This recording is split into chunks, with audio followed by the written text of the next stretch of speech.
ज्ञानतिमिरान्धस्य ज्ञानञ्जनशलाकया चक्षुरुन्मिलितं येन तस्मै श्रीगुरुवे नमः। नमः ॐ विष्णुपादाय कृष्णप्रेष्ठाय भूतले श्रीमते भक्तिवेदान्त स्वामिन्निति नामिने। नमस्ते सारस्वते देवे गौरवाणी प्रचारिणे निर्विशेष शून्यवादी पाश्चात्य देशतारिणे। जय श्री कृष्ण चैतन्य प्रभु नित्यानंद श्री अद्वैत गदाधर शिवाचार्य गौर भक्तवृंद। हरे कृष्णा कृष्णा कृष्णा हरे हरे हरे राम राम राम हरे। हरे कृष्णा। तो श्री भक्त का हार्दिक स्वागत है आज के श्रीमद् भागवत के डिस्कशन। तो आज हम लोग चर्चा करेंगे first canto second chapter and verse number 7। कल हमने श्लोक को चर्चा किया था। सवै पुंसां परो धर्मो यतो भक्तिरथोक्षजे अहेतुक्य प्रतिहता ययात्मासु प्रसीदति। इस श्लोक में सूत गोस्वामी सौनक आदि ऋषि ये जो प्रश्न है पहले प्रश्न का उत्तर देते हैं और वर्णन करते हैं कि वही धर्म सर्वश्रेष्ठ है। परो धर्म मतलब superior quality of occupation, best occupation मतलब कर्तव्य, क्या करना चाहिए किसी व्यक्ति को। सबसे उचित कार्य उसके बारे में बताते हैं कि सबसे अच्छा कार्य कोई अगर कर सकता है इस संसार में तो वो वह कार्य है जिसके माध्यम से कोई व्यक्ति भगवान अधोक्षज के प्रति भक्ति या प्रेम विकसित कर सके। लेकिन इस भौतिक संसार में जो भौतिकवादी व्यक्ति हैं उनकी मानसिकता क्या है? वो सोचते हैं कि सबसे अच्छा कार्य कोई अगर कर सकता है इस संसार में तो वो यह कार्य है कि जिसके माध्यम से वो अधिक पैसा कमा सके, अपना और ज्यादा से ज्यादा इंद्रिय तृप्ति को कर सके, भोग कर सके। इसी को सबसे अच्छा कार्य माना जाता है। लेकिन वास्तव में ये प्रवृत्ति मार्ग है, ये जो ऐसे कार्य, ऐसे ऑक्यूपेशन जिनके द्वारा कोई व्यक्ति संसार में और ज्यादा से ज्यादा इंद्रिय तृप्ति के लिए बढ़ोतरी मिलती है, वो वास्तव में सबसे परो धर्म नहीं है, तो वो सुपीरियर क्वालिटी नहीं है, वो इंटीरियर क्वालिटी बताया गया। क्यों? क्योंकि उसके द्वारा दुख मिलता है। सिंपल सा लॉजिकल है, और लॉजिक सिंपल सा भी अगर कोई बुद्धि लगाएगा तो समझ जाएगा कि अगर किसी कार्य को करने से उसका जो फल है वो हमको ज्यादा इस भौतिक संसार के बंधन में डाल देता है, जिसको करने से हम ज्यादा दुखी हो सकते हैं, ज्यादा हम संसार में फंस जाते हैं, तो वो तो सुपीरियर क्वालिटी कैसे हो सकता है? वो तो निकृष्ट होगा, इंफीरियर क्वालिटी। और जो सुपीरियर क्वालिटी का मतलब है कि ऐसा कार्य जो हमको संसार के बंधन से मुक्त कर सके, संसार के दुखों से निकाल सके बाहर, उसी को सुपीरियर क्वालिटी या सही कर्तव्य बोला जाएगा या बेस्ट ऑक्यूपेशन बोला जाएगा।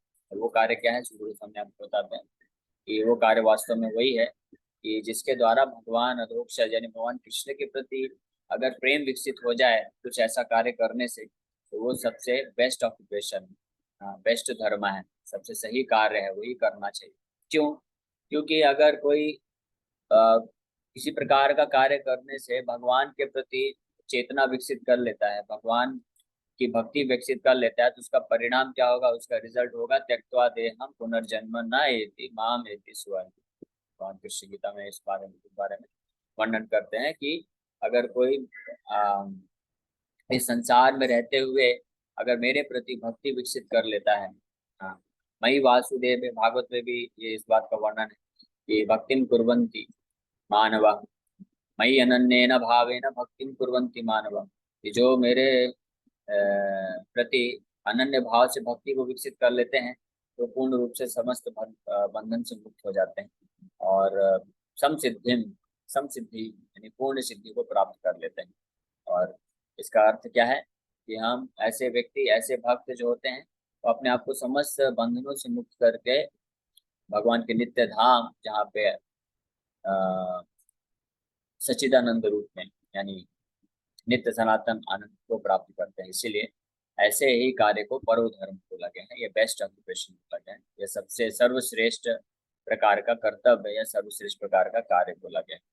इसीलिए यहाँ पे सूर्य गोस्वामी बड़े ही स्पष्ट शब्दों में इसकी व्याख्या करते हैं। अब आज का श्लोक है जिसमें वो वर्णन कर रहे हैं कि अभी तक तो उन्होंने वर्णन कर दिया कि भगवान व कृष्ण अधोक्षज के प्रति जो भक्ति विकसित करने में सहायक होता है, वही कार्य सर्वश्रेष्ठ कार्य है, वही परोधर्म है। अब वो परोधर्म को करने से इस प्रकार से जब कोई अधोक्षज, भगवान अधोक्षज कृष्ण के प्रति ऐसी भक्ति को विकसित कर लेता है, तो उसका रिजल्ट क्या होता है, उसका क्या परिणाम मिलता है। इसका मतलब तो ये भी वर्णन कर रहे हैं कि केवल ये ऐसा नहीं है कि वो बोल रहे हैं कि यही परोधर्म है। तो परोधर्म है, बेस्ट ऑक्यूपेशन है, उसका परिणाम भी क्या होगा इस श्लोक में अब बताने जा रहे हैं। क्यों? वासुदेव भगवती भक्ति योग प्रयोजिता जनयत्याशु वैराग्यम ज्ञानम च यत् अहेतुकम। Translation: By rendering devotional service unto the personality of God as Sri Krishna, one immediately acquires causeless knowledge and detachment from the world. ये है रिजल्ट, परिणाम। जब इस प्रकार से कोई परोधर्म, बेस्ट ऑक्यूपेशन यानी सर्वश्रेष्ठ प्रकार का कर्तव्य करता है, जिसके माध्यम से वो भगवान अधोक्षज, भगवान कृष्ण, भगवान वासुदेव के प्रति अहेतु की भक्ति को विकसित कर लेता है। उस अहेतु की भक्ति को विकसित करने के पश्चात क्या परिणाम होता है, उसको क्या फल मिलता है, इस श्लोक में इसका वर्णन कर रहे हैं। अब वो क्या मिलता है कि वासुदेवे भगवती, इस प्रकार से भगवान वासुदेव के प्रति भक्ति योगा प्रयोजिता, प्रयोजिता शब्द का मतलब होता है इस प्रकार से जब कोई अपने काया मनसा वाचा, अपने शरीर को, मन को, बुद्धि को, शब्दों को, इंद्रियों को, समस्त प्रकार से अपने हर प्रकार के कर्तव्यों को भगवान भक्ति योग प्रयोजिता कृष्णेण योजिता, इस प्रकार से जब कोई इस ज्ञान में स्थित होता है कि परोधर्म क्या है, पिछले श्लोक में बताए परोधर्म है कि हमको उस प्रकार का कार्य करना चाहिए ताकि भगवान वासुदेव के प्रति भक्ति विकसित हो जाए। तो इस प्रकार से ज्ञान में स्थित होकर जब व्यक्ति अपने आप को वासुदेव भगवती भक्ति योगा प्रयोजिता, इस प्रकार से जब अपने आप को नियुक्त कर लेता है, यानी ज्ञान विज्ञान सहितम। पिछले श्लोक में तो ज्ञान दिए, बताए कि क्या करना चाहिए, बेस्ट ऑक्यूपेशन क्या है, और इस प्रकार से ज्ञान में स्थित हो कि अगर कोई इस बात को स्वीकार कर लेता है, इस परोधर्मों का पालन करता है, परोधर्म मतलब भगवान वासुदेव के भक्ति में अपने आप को लगा देता है। और किस प्रकार से लगाता है? प्रयोजिता, प्रयोजिता मतलब पूर्ण रूप से लगाता है, पूरे हृदय के साथ। जैसे गीता में भगवान बोलते हैं, अहम सर्वस्य प्रभुः मत्तः सर्वं प्रवर्तते इति मत्वा भजन्ते मां बुधा भाव समन्विता। जब कोई व्यक्ति ये जान लेता है कि भगवान कृष्ण ही है, समस्त सृष्टि के मूल स्रोत हैं, सब कुछ उनसे ही उत्पन्न होता है। वासुदेवम सर्वमिति स महात्मा सुदुर्लभम बहुनाम जन्मनामन्ते ज्ञानवान माम प्रपद्यन्ते, है ना। जब वासुदेवम सर्वमिति, भगवान वासुदेव या भगवान कृष्ण ही सब कुछ हैं, अगर उनके प्रति मैंने अपना भक्ति अर्पण किया, उनके लिए मैंने कार्य किया, उनके संतुष्टि के लिए अगर मैंने कार्य किया, तो निश्चित रूप में हर प्रकार से सिद्धि प्राप्त हो जाएगी। इस प्रकार से जब कोई इस उद्देश्य के साथ अपने आप को स्थित रख, इस ज्ञान में स्थित रख के जब कोई व्यक्ति प्रयोजिता, प्रयोजिता मतलब पूर्ण रूपेण योजिता, प्रकृष्ट रूपेण योजिता, यानी पूर्ण रूप से अपने आप को लगा देता है भगवान की सेवा में, भक्ति योगा में, तो उसका रिजल्ट क्या होता है?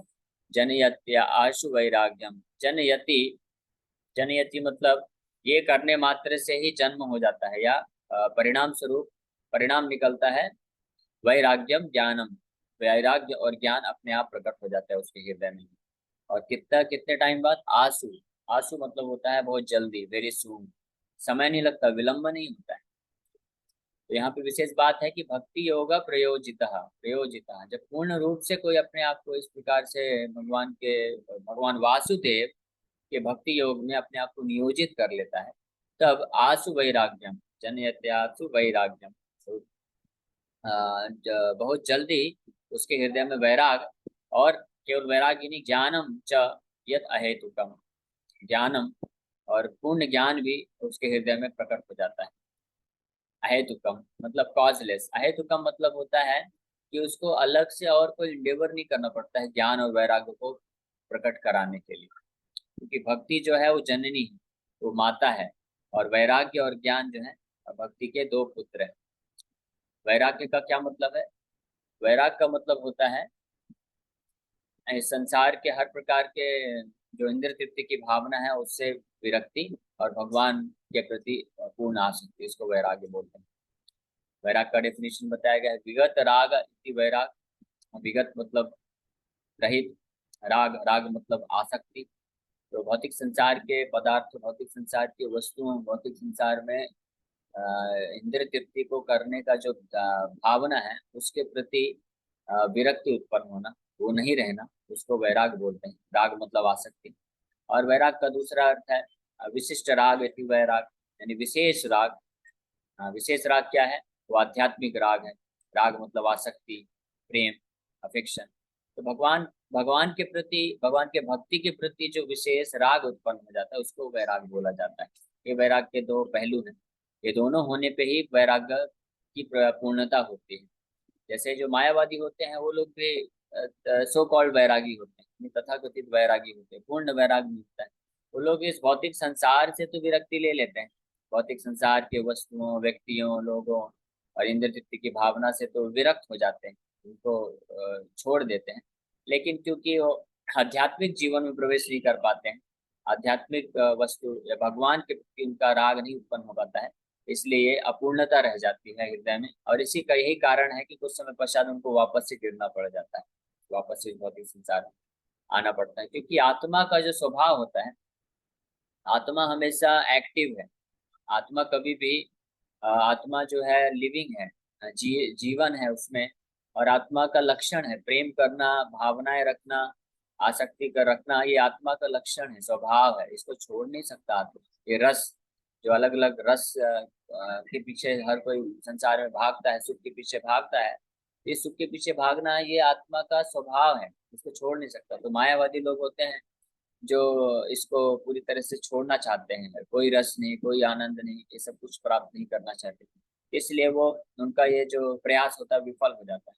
लेकिन जो भक्त होते हैं वो पूर्ण रूप से बुद्धिमान होते हैं, तो वो एक तरफ तो वैराग, विगत राग, विगत राग मतलब भौतिक संसार के प्रति से तो उनका विरक्ति हो जाता है। लेकिन विशेष राग, विशेष राग मतलब विशेष रूप से आसक्ति भगवान के प्रति विकसित कर लेते हैं, इसलिए उनका जो वैराग है पूर्ण होता है, कंप्लीट होता है। तो ये भक्ति करने से वैराग की उत्पत्ति होती है अपने आप, स्वतः ही भक्त के हृदय में विरक्ति। भक्ति परेशानुभव विरक्तिर अन्यत्र। ये भागवत के 11वें स्कंद में भी इसका वर्णन, कि भक्ति का क्या प्रभाव है, कि ऑटोमेटिकली जो भी व्यक्ति भक्ति, भगवान के भक्ति योग में जुड़ता है तो स्वाभाविक रूप से उसका संसार के प्रति विरक्ति उत्पन्न हो जाता है और भगवान के प्रति आसक्ति उत्पन्न हो जाता है। ये लक्षण है, यही ये टेस्ट है, this is the test of performing devotional service. कि हम अपने आप को भी टेस्ट कर सकते हैं कि हम कितना भगवान की भक्ति में एडवांसमेंट कर रहे हैं। इस बात से पता चलता है कि कितनी मात्रा में हम भौतिक जगत के कार्यकलापों से या इंद्र तृप्ति की भावना से विरक्त हो रहे हैं और भगवान के प्रति कितना हम आसक्त हो रहे हैं। यही भक्ति का जो प्रमाण है, यह टेस्ट भी है। क्योंकि भक्ति जननी है जो ये दो चीजों को उत्पन्न करती है, जन्यत्याशु वैराग्यम, और दूसरा है ज्ञानम। ज्ञानम चाहिए, ज्ञानम मतलब होता है कंप्लीट एंड परफेक्ट नॉलेज। ऐसा नॉलेज, ऐसा ज्ञान जिसके द्वारा जो व्यक्ति है वो समझ पाता है कि मैं भगवान कृष्ण का नित्य दास हूँ। ये है, इसको बोलते हैं ज्ञान। ज्ञान, ज्ञान का मतलब होता है जिसके माध्यम से कोई व्यक्ति अपनी वास्तविक स्थिति को, भगवान की स्थिति को, अपना भगवान के साथ संबंध को जान पाता है। तो अगर कोई भक्ति योग प्रयोजिता पूर्ण रूप से भगवान के भक्ति योग में जुड़ संलग्न होता है। और ये कैसे भक्ति योग में प्रयोजित होता है कोई व्यक्ति? अपने इंद्रियों को भगवान की सेवा में लगा के। भक्ति का मतलब क्या है? नारद पंचरात्र में नारद मुनि बताते हैं भक्ति का मतलब क्या होता है। ऋषिकेन ऋषिकेश सेवनम भक्ति उच्यते। ऋषिकेन, ऋषिकेन मतलब ऋषि मतलब होता है इंद्रियां। ऋषिकेन मतलब इंद्रियों के द्वारा, ऋषिकेश मतलब इंद्रियों के स्वामी यानी कृष्ण। तो इंद्रियों को, इंद्रियों के स्वामी यानी भगवान के की सेवा में लगाना, इसको भक्ति रुच्यते, इसको भक्ति बोलते हैं। और हमारे पास इंद्रियां क्या क्या है? मन बुद्धि तो है ही है, मन है चीफ ऑफ द सेंसेस। और उसके अलावा 5 इंद्रियां हैं अलग अलग, जीवा है, आंख है, कान है, नाक। इस प्रकार से हर प्रकार से इंद्रियों का इस्तेमाल केवल कृष्ण की सेवा के लिए करना, इसको बोलते हैं भक्ति योग प्रयोजिता। जब कोई इस प्रकार से लगाता है तो ज्ञान जो है उत्पन्न होता है। इस प्रकार से यहाँ पे सूर्य गोस्वामी वर्णन कर रहे हैं कि भगवान वासुदेव के भक्ति योग में लगने से स्वतः जो है ऑटोमेटिकली व्यक्ति भगवान के प्रति आसक्त हो जाता है, और विरक्तिर अन्य दृश्य, संसार के प्रति विरक्ति का जो है उत्पन्न हो जाती है। तो ये है इसका फल। और ये फल जो है उस व्यक्ति को पूर्ण रूप से इस भौतिक बंधन से मुक्त कर लेता है। ये दो जो फल हैं, वैराग्य और ज्ञान, इसकी मदद से व्यक्ति जो है मुक्त भी हो जाता है, और भक्ति योग से भगवान के प्रति आसक्त होता है, प्रेम का आस्वादन कर सकता है। इस प्रकार से यहाँ पे ये रिजल्ट बता रहे हैं। हरे कृष्ण। हरे कृष्ण प्रभु जी। प्रभु जी, कल 2 बार से मेरा एक्चुअली एक प्रश्न था, वो रह गया था कि जो धर्म के बारे में चर्चा हो रही थी कि शरीर का धर्म जो है वो मतलब जो आत्मा का धर्म है भगवान की सेवा है, तो शरीर का जैसे एक शक्कर का धर्म है, आग का धर्म है, तो एक फिक्स्ड होता है, तो क्या शरीर के धर्म बहुत होते हैं क्या? और आत्मा का एक ही धर्म है भगवान की सेवा, मतलब इतने? हाँ, तो आत्मा का, हम लोग आत्मा है, हमारा असली पहचान है कि हम लोग जीवात्मा है, ये शरीर से भिन्न है, अलग है। तो हमारा असली धर्म तो एक ही है, भगवान का सेवा करना। लेकिन हम ये शरीर धारण करते हैं, तो शरीर अनित्य रूप से टेम्परेली जिन लोगों से, जिन वस्तुओं से संबंधित होता है, उस संबंध के अनुसार जब तक वो संबंध रहता है, तो उनके प्रति कुछ कर्तव्य होते हैं, उसी को शरीर का धर्म बोलते हैं, या भौतिक धर्म बोला जाता है। तो जिसका भी निर्वाह करना जरूरी रहता है, क्योंकि शरीर जब तक है तो वो जरूरत होता है। जैसे शरीर है, तो शरीर को चलाने के लिए, सुचारू रूप से चलाने के लिए खाना होता है, पीना होता है, ऑक्सीजन लेना, सांस लेना होता है। ये भी शरीर का धर्म ही है। उसी प्रकार से शरीर जिन लोगों से संबंधित है, तो उनके प्रति कुछ कर्तव्य होते हैं, तो उनका निर्वाह करना भी एक धर्म होता है। लेकिन वो टेम्परेरी है। अगर कोई व्यक्ति केवल शरीर के धर्म को ही करता रहेगा, और अपने आत्मा के धर्म के बारे में नहीं सोचता है, तो वो पूर्ण संतुष्टि को कभी प्राप्त नहीं कर सकता है। इस भौतिक संसार में हमेशा वो बंधन में रह जाएगा। जिस प्रकार से उदाहरण दिया जाता है कि एक पक्षी है, और पिंजरा आपने लिया है, तो पिंजरे को तो आप पॉलिशिंग कर रहे हैं, सब कुछ साफ सुथरा रख रहे हैं, अच्छे से कर रहे हैं, लेकिन जो पक्षी है अंदर, उसको खाना खिलाना भूल गए, तो पक्षी का मृत्यु हो जाएगा, तो फिर पिंजरे का कोई मतलब ही नहीं है। तो इसी प्रकार से जो व्यक्ति केवल शरीर के धर्म के ही पीछे रहते हैं, तो उनका फिर कोई मतलब महत्व नहीं रह जाता है जीवन का, क्योंकि जो आत्मा है वो हमेशा जो है फंसी रह जाती है। इसलिए दोनों में से आत्मा का धर्म महत्वपूर्ण है, लेकिन शरीर का धर्म भी उस व्यक्ति को करना चाहिए, ताकि आत्मा के धर्म को करने में कोई विघ्न ना आए। यानी शरीर के धर्म का पालन हमको इसलिए करना है, ताकि हम आत्मा के धर्म जो है, यानी आत्मा का धर्म क्या, भगवान का सेवा, उसको सुचारू रूप से अच्छे तरीके से कर सके। उसके लिए जो जो शरीर के धर्म की आवश्यकता है, उसका भी पालन करना चाहिए। तो वो भी फिर आत्मा के धर्म से अलाइन हो जाता है, या वो भी जो है आध्यात्मिक धर्म बन जाता है। हाँ हाँ, ये मैं अनुराधा माता पूछ जी। रही थी गृहस्थ जीवन में वैराग्य का स्वरूप कैसा होना चाहिए जब तक हम कर्तव्य निभाते रहते हैं? तो चाहे गृहस्थ जीवन हो, या ब्रह्मचारी हो, या वानप्रस्थ हो, या सन्यासी हो, तो ये आश्रम है। आश्रम का मतलब होता है जहाँ पे भगवान को केंद्र में रख के भगवान के लिए कार्य किया जाता है, भगवान की प्रसन्नता के लिए। और मेन उद्देश्य होता है कि हम हर समस्त प्रकार के भौतिक चीजों का, वस्तुओं का इस्तेमाल करके भगवान की सेवा में, भगवान की भक्ति में आगे बढ़े। इसी को बोलते हैं आश्रम। और इसी के लिए, इसी यही वैराग का अर्थ भी यही होता है कि विशेष राग, यानी भगवान के प्रति हम अपना राग को विकसित करें, और विगत राग मतलब इस संसार के प्रति जो राग है, आसक्ति है, उसको खत्म करें। तो चाहे वो गृहस्थ हो या ब्रह्मचारी हो, वैदिक संस्कृति के अनुसार ऐसा ऐसा नहीं है कि गृहस्थों के लिए छूट है कि वो लोग संसार में आसक्त रह सकते हैं, और जो ब्रह्मचारी सन्यासी हैं वो उनको उनको ही केवल वैराग लेना होता है। नहीं, गृहस्थ, बल्कि गृहस्थ का ज्यादा इम्पोर्टेंट रोल है, ज्यादा महत्वपूर्ण उनका उत्तरदायित्व होता है। क्योंकि जो ब्रह्मचारी सन्यासी हैं, वो तो वैसे भी जो है गृहस्थ में नहीं होने के कारण उनके लिए आसान होता है, वो भगवान की सेवा में अपने आप को पूर्ण रूप से नियोजित कर लेते हैं। लेकिन जो गृहस्थ होते हैं, उनका महत्वपूर्ण रोल होता है, क्योंकि वो एक आदर्श उदाहरण प्रस्तुत कर सकते हैं। जिस प्रकार से अर्जुन को भगवान तीसरे अध्याय में बोलते हैं, अर्जुन तो सरल मार्ग अपनाना चाह रहे थे कि मैं सब कुछ छोड़ के केवल आपके भजन में जाना चाहता हूँ, लेकिन भगवान बोले तुम एक गृहस्थ हो, एक क्षत्रिय हो, तो तुम्हें एक आदर्श स्थापित करना चाहिए कि किस प्रकार से इस आश्रम में रहते हुए पूर्ण रूप से मेरे प्रति आसक्त रहो, और इंद्र तृप्ति की भावना से अपने आप को मुक्त करके इस प्रकार से कार्य करो। ये उसको कर्मयोग बोलते हैं। इसलिए भगवान ने अर्जुन को कर्मयोग सिखाया। कर्मयोग का मतलब होता है कि इंद्र तृप्ति की भावना से अपने आप को विरक्त रखना और केवल भगवान की प्रसन्नता के लिए भगवान के लिए कर्म करना, और भगवान और जो फल आता है उसको भी भगवान को अर्पण करना, इसको बोलते हैं कर्मयोग। और यही गृहस्थ का ये सबसे बड़ा दायित्व होता है। क्लियर है माता जी? इसमें और कुछ डाउट है? जी प्रभु जी, जी प्रभु जी। मतलब जो भी हम करते हैं, इवन हम किसी को कुछ सेवा के भाव के बदले दे भी रहे हैं, तो वो भी हमें भगवान को अर्पित करके ही देना चाहिए। आपको भगवान को अर्पित करते ही होना चाहिए। पूरा जो कार्य है, चाहे हम कोई कार्य करते हैं या फल होता है, उसमें केंद्र बिंदु में भगवान होने चाहिए, भगवान के चेतना में किया जाना चाहिए। ये महत्वपूर्ण है। थैंक यू वेरी मच सबको क्लास में आने के लिए।